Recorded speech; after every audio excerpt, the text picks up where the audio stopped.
I was listening to, I think it was an investor day for you all in earlier June, and you told me, you said at the time on the investor call, or analyst day, whatever it is, the internet will be different over the next 10 years. What or how will the internet be defined over the next decade? You know, I think the internet's had platform shifts before. We went from a browser to social to mobile.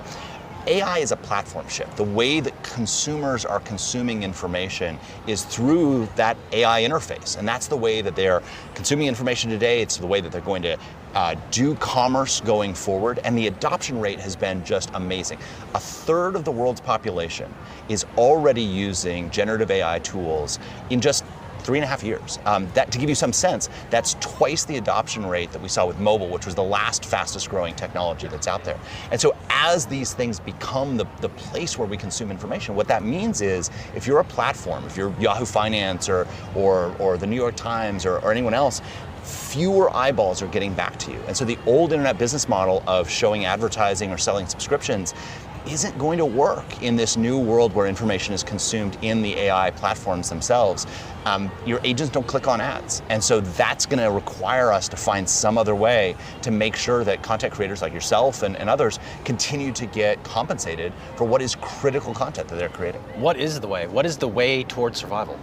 You know, I think, I don't know that I know exactly the answer, but I have a feeling it's a couple of things. So first, for the first time in history, 2 months ago, automated traffic, bot traffic, agent traffic online passed human traffic. And if it continues to accelerate at the rate that we're seeing, in 5 years it will be 1,000 times more automated traffic online than there is human traffic online. In other words, humans will be a rounding error on the internet, effectively.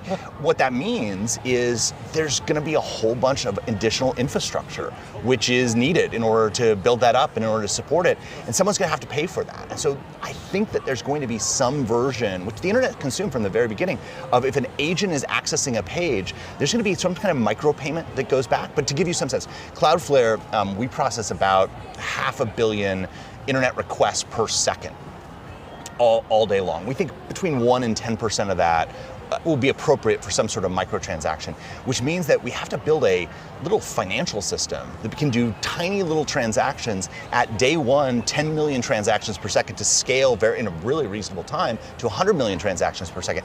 To give you a sense, Visa, the largest payments network in the world, does about 18,000 transactions per second. So there's a lot of really cool technology that we have to build in order to support this future. But I think micropayments, I think having a marketplace for content, making sure that you get to choose who gets access to that content, and then maybe, you know, an ads platform but directed at agents rather than being directed at humans. These are all things that we're here at Cannes talking about, that our team is working on and thinking about, and they're going to be necessary if we're going to have an internet in the future that is able to support the agentic traffic that we're seeing.